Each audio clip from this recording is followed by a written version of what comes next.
नमस्कार साथियों, आप देख रहे हैं केशव सिंह वॉइस। जैसा कि आप देख पा रहे हैं कि विपक्ष का अविश्वास प्रस्ताव, विपक्ष ने अविश्वास प्रस्ताव लाया है केंद्र सरकार के खिलाफ। ये भी जानना जरूरी है कि क्यों लाया गया है। विपक्ष का जो अविश्वास प्रस्ताव है वो आया क्यों है, क्यों इसको लाया गया है। क्या इसके पहले भी कभी नो कॉन्फिडेंस मोशन आया है?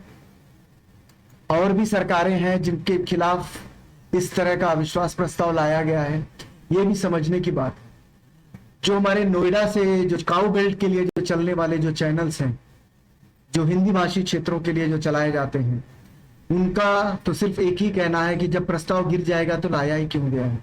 ये सभी को पता है कि लोकसभा में जो मेजॉरिटी है वो केंद्र सरकार की है, बीजेपी की है, एनडीए गवर्नमेंट की है। बावजूद इसके अगर अविश्वास प्रस्ताव लाया गया है तो उसके कई कारण हैं। कारण जो मैं समझ पा रहा हूं, जो मैं देख पा रहा हूं, क्योंकि हमने देखा है कि इसके पहले ये लोकसभा का जब गठन हुआ है, इसके पहले भी 27 बार अविश्वास प्रस्ताव आया है, जिसमें से 2 से 3 बार वो प्रस्ताव गिरा है। जिसमें एक अटल जी की भी सरकार थी, उनकी सरकार चली गई है, मोरारजी देसाई की सरकार चली गई है, इंदिरा गांधी के खिलाफ भी लाया गया है अविश्वास प्रस्ताव।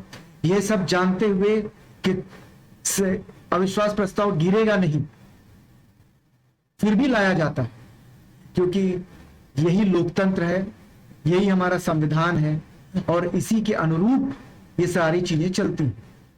जैसा कि हम सभी जानते हैं कि हमारे प्रधानमंत्री जो हर मुद्दे पर बोलते हैं, मुद्दा कोई भी हो, वो बोलने से बाज नहीं आते। भले उनकी समझ में आए ना आए, इससे कोई मतलब नहीं है, लेकिन वो बोलते जरूर हैं। हमने यह भी देखा है कि वो किस तरह से विदेशों में जाकर लोकतंत्र के ऊपर जो उन्होंने छोटी सी जो टिप्पणी दी, जब भारत में आते हैं तो ठीक उसके उलट उस पर कार्य करते हैं। मणिपुर में 77-80 दिनों के ऊपर से मणिपुर जल रहा है, लेकिन हमारे प्रधानमंत्री जो है, यशस्वी प्रधानमंत्री, और जिन्हें उनके भक्तों ने उन्हें विश्व गुरु का जो दर्जा दिया हुआ है, अगर हकीकत में देखा जाए तो विश्व में इनकी क्या हैसियत है वो तो वहां जाने पर ही पता चल जाएगी कि कैसे उसको उनके जो एक इमेज को जो पोर्ट्रेट किया जाता है यहाँ की मीडिया द्वारा, तो वो एक अलग विषय है। लेकिन जब हम इन सब बातों को जब हम देखते हैं कि अविश्वास प्रस्ताव, ये वही प्रधानमंत्री हैं जो संसद से महज कुछ दूरी पर प्रेस कॉन्फ्रेंस करते हैं, महज कुछ दूरी पर अपने सांसदों से मिलते हैं, और उसके बाद चुनावी भाषण देने के लिए वो राजस्थान के सीकर चले जाते हैं, जहां पर वो लाल डायरी के बारे में बोलना नहीं बोलते, लेकिन मणिपुर उन्हें याद नहीं आता। तो ऐसे प्रधानमंत्री को, इस तरह के प्रधानमंत्री को अगर संसद में कुछ बुलवाना है, उन्हें खींच कर लेके आना है, तो अविश्वास प्रस्ताव ही एकमात्र रास्ता था, क्योंकि इसी पर उन्हें बोलने के लिए आना पड़ेगा।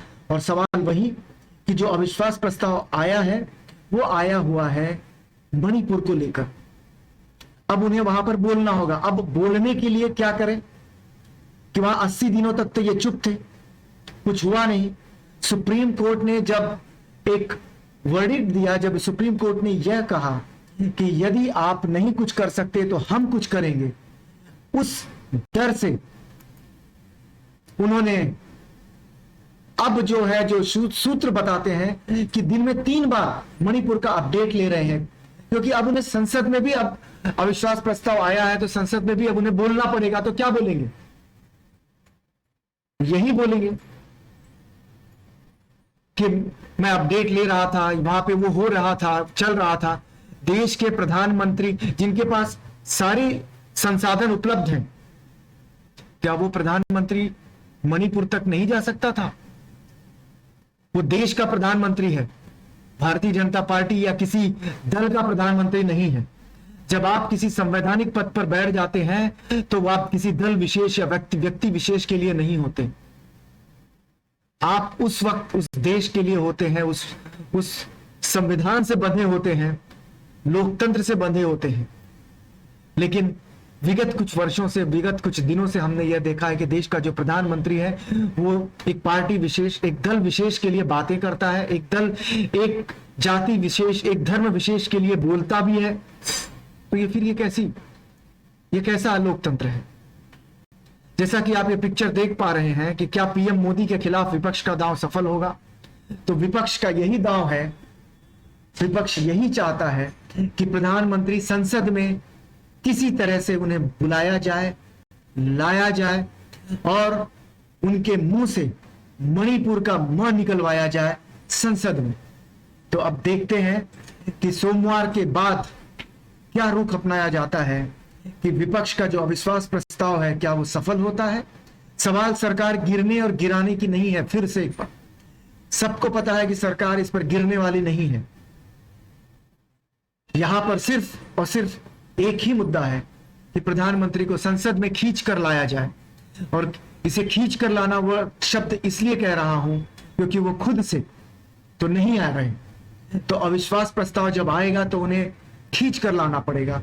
यही एक साधन, संसाधन, या यूं कहें कि लोकतंत्र और संविधान में जो एक शक्ति है विपक्ष के पास, वो यही थी और उसी पर वो रहकर प्रधानमंत्री से बुलवाना चाहते हैं। अब देखते हैं कि प्रधानमंत्री जो अपनी लफाजेदार भाषण के लिए जाने जाते हैं कि फिर संसद में खड़े होकर वो झूठ बोलेंगे या वो यथार्थ और धरातल की बातें करेंगे, सत्य बात करेंगे, जो एक प्रधानमंत्री को कहना चाहिए, जो एक संजीदा व्यक्ति को कहना चाहिए।